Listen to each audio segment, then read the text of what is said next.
Hi! Who's here because they love community?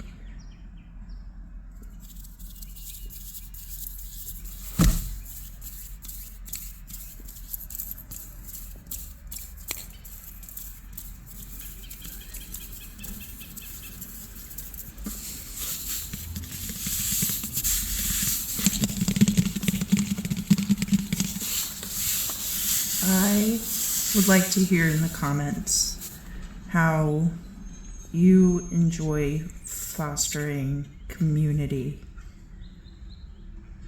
in your friend or peer group. Like, do you bake cookies for people? Do you like to organize events? Like, get all your friends together and go out to eat or go to a park or play music together? How do you like to meet up? Do you check in with your friends when they're sick?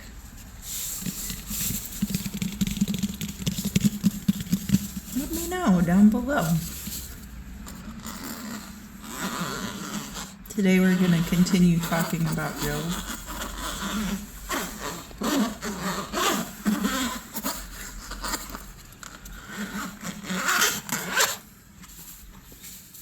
Mary broke off of my rosary yesterday. So I just fixed it like this.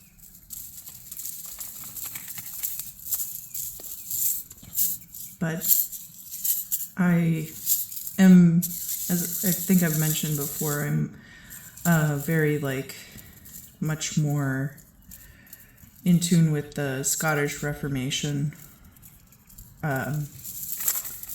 Protestantism, and I actually attend Anglican church. And the reason for that is the Anglican church is a really good template for worship, and it lends itself to a lot of crossover with other Christian denominations. And I've found a really great community at that congregation, with that congregation. And so for those reasons, even though I very much am of the ideology of the Scottish Reformation, and I read the Wishart Trial occasionally to refresh myself, and the works of John Knox, and that's why I use the Geneva Bible also. I enjoy the way that the services are held at the Anglican Church. But I have noticed in myself a deviation away from anything that resembles idolatry. Now, of course, this is totally flipped from how I used to worship the Egyptian gods, but I was primarily worshiping Sekhmet. And so even then, it wasn't like I was worshiping like the whole of the Egyptian Neteru. I was focused primarily on Sekhmet and related deities. So of course I still have like my Mafdet tattoo, and I would like to think that we're still on good terms. She wants me to be healthy and safe, and I think that being I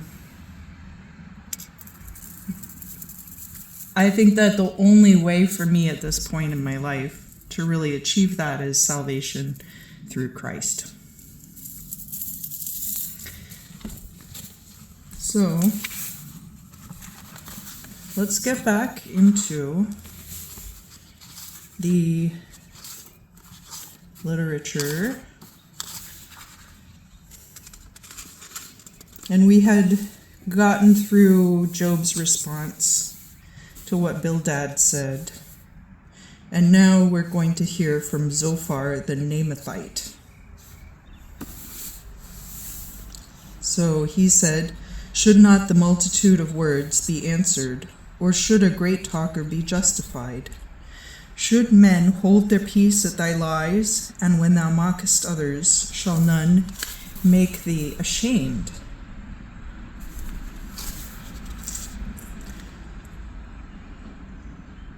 So he's being a little bit more harsh than Eliphaz and Bildad have been so far. Like the wife, I think, was kind of harsh. She was kind of like, go ahead and blaspheme God and get it out of the way, and then he'll strike you dead. And Zophar is saying, like, well, you're talking a lot. You think that's gonna get you anywhere? Should men hold their peace at thy lies? And he's talking about him mocking others. My doctrine is pure, and I am clean in thy eyes. Excuse me, it's allergy season, and I get a little clogged up. But oh, that God would speak and open his lips against thee, that he might shew thee the secrets of wisdom, how thou hast deserved double, according to right. Know therefore that God hath forgotten thee for thine iniquity. Canst thou by searching find out God? Canst thou find out the Almighty to his perfection? The heavens are high, what canst thou do? It is deeper than the hell, how canst thou know it? The measure thereof is longer than the earth, and it is broader than the sea.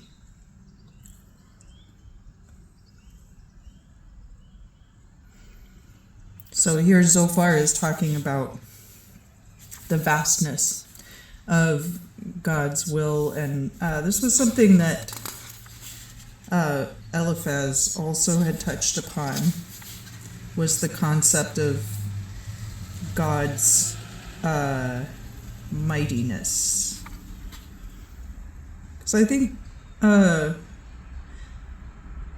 Bildad was, I think of all his friends, like, more compassionate to what Job's lived experience is at this time. And these other guys are more like, God's really far away. I don't think he can hear you.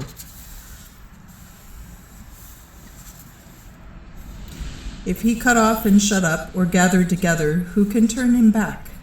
For he knoweth vain men, and seeth iniquity, and him that understandeth nothing. Yet vain men would be wise, though man newborn is like a wild ass colt. That would be a great band name.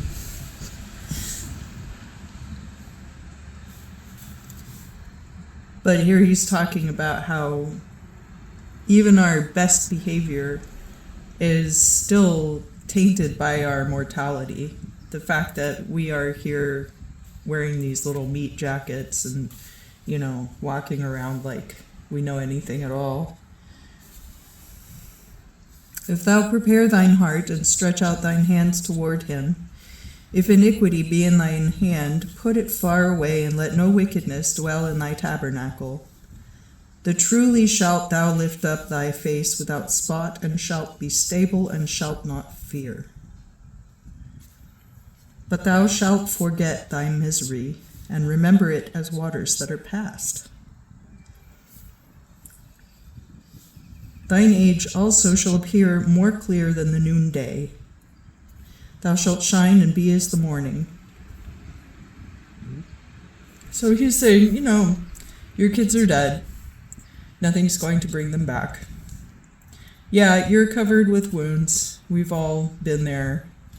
You have boils. I had boils. Well, he's not even saying that. He's just kind of dismissing the fact that Job is, in fact, in physical pain at this time. He's like, just forget about all that stuff and move past it already. And thou shalt be bold, because there is hope. And thou shalt dig pits, and shalt lie down safely. For when thou takest thy rest, none shall make thee afraid. Yea, many shall make suit unto thee. But the eyes of the wicked shall fail, and their refuge shall perish, and their hope shall be sorrow of mind.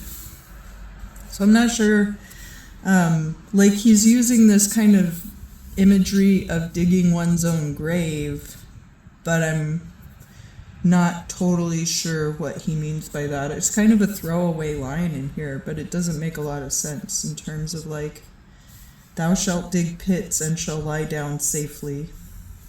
For when thou takest thy rest, none shall make thee afraid.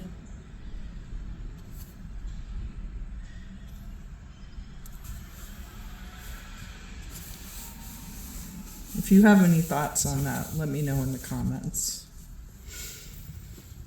I am going to start, because the next part here, I'm kind of taking it 2 chapters at a time, so we're going to start with Job's rebuttal to what Zophar has said. And then we'll get back into his response in the next video. Then Job answered and said, Indeed, because that ye are the people only, wisdom must die with you. But I have understanding as well as you, and am not inferior unto you. Yea, who knoweth not such things? So he is kind of calling out Zophar and being like, oh, well, what makes you better than anyone else? Which Zophar isn't exactly saying that about himself, but he is like implying that everyone overall is kind of like a moron. I am as one mocked of his neighbor, who calleth upon God, and he heareth him. The just and the upright is laughed to scorn. He that is ready to fall is as a lamp despised in the opinion of the rich. The tabernacles of robbers do prosper, and they are in safety that provoke God, whom God hath enriched with his hand. Ask now the beasts, and they shall teach thee, and the fowls of the heaven, and they shall tell thee. Or speak to the earth, and it shall shew thee. Or the fishes of the sea, and they shall declare unto thee. Who is ignorant of all these, but that the hand of the Lord hath made these? In whose hand is the soul of every living thing, and the breath of all mankind? Doeth not the ears discern the words, and the mouth taste meat for itself? Among the ancient is wisdom, and in the length of days is understanding. With him is wisdom and strength, he hath counsel and understanding. Behold, he will break down, and it cannot be built. He shutteth a man up, and he cannot be loosed. Behold, he withholdeth the waters, and they dry up. But when he sendeth them out, they destroy the earth. So we do have in the book of Job a lot of this very bold imagery of the Lord and how powerful he is and the way that he moves the land. With him is strength and wisdom. He that is deceived and that deceiveth are his. He causeth the counselors to go as spoiled, and maketh the judges fools. He looseth the collar of kings, and girdeth their loins with a girdle. He leadeth away the princes as a prey, and overthrow the mighty. He looseth the collar of kings, and girdeth their loins with a girdle. It's very interesting. So he looseth their collar. I guess he's kind of saying that, like, he's removing their raiments that would signify that they are royalty. And girdeth their loins with a girdle. But then he's reinforcing their sovereignty in other ways. That's a very interesting statement there. That is Job 12:18. He taketh away the speech from the faithful counselors, and taketh away the judgment of the ancient. He powereth contempt upon princes, and maketh the strength of the mighty weak. He discovereth the deep places from their darkness, and bringeth forth the shadow of death to light. He increaseth the people and destroyeth them. He enlargeth the nations, and bringeth them in again. He taketh away the hearts of that are the chief over the people of the earth, and maketh them to wander in the wilderness out of the way. They grope in the dark without light, and he maketh thee to stagger like a drunken man. And then I am going to read the next line, because basically what Job is rebutting here is what he perceives in Zophar's argument as being an attack on Job's own understanding of God. And so like 13 verse 1, he says, "Lo, mine eye hath seen all this, mine ear hath heard and understand it. I know also as much as you know, I am not inferior unto you." So, like what Job is saying in chapter 12 is basically like, I do understand the power of God Almighty, and that, where you are saying that, yes, I understand that is part of our failing in mortality as well, is kind of this lack of understanding overall. And the implication being like, this isn't very helpful to me at this time. You're not being helpful so far. You're just rephrasing what Eliphaz said, but in a worse way.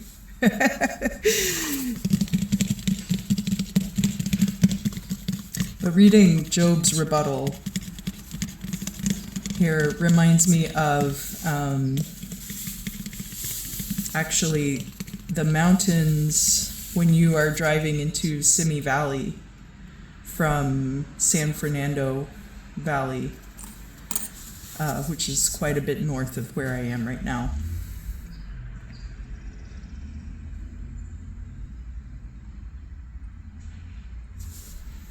Am I in Nicaragua? You may never know. But I love this mountain area. It's full of fossils.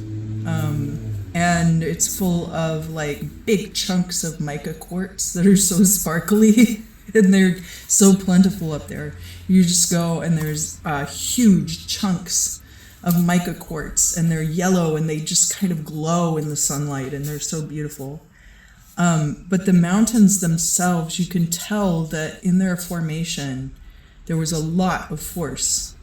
The bands of sedimentary rock have been like, if it all was like this, and it used to be underwater, that area. So there's like a lot of shark's teeth. There's a lot of like the little terratella, the spiral shells that are like this long. But in its formation, those sedimentary layers were like pushed like this, and they sheared this way.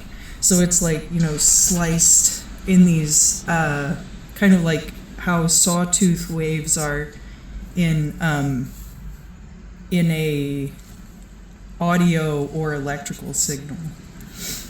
That they're like, it's so beautiful. If you ever get a chance to see it, and if I find any pictures, I'll put them in this video. I think you can tell that I do like a little bit of editing here and there. Really not too much, because I'm trying to do these videos every day.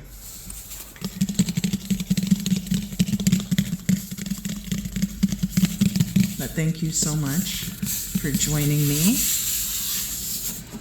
And I hope that you guys have as much fun with this as I do. I hope also that you are all having a blessed Lenten season. And I look forward to seeing you again very soon.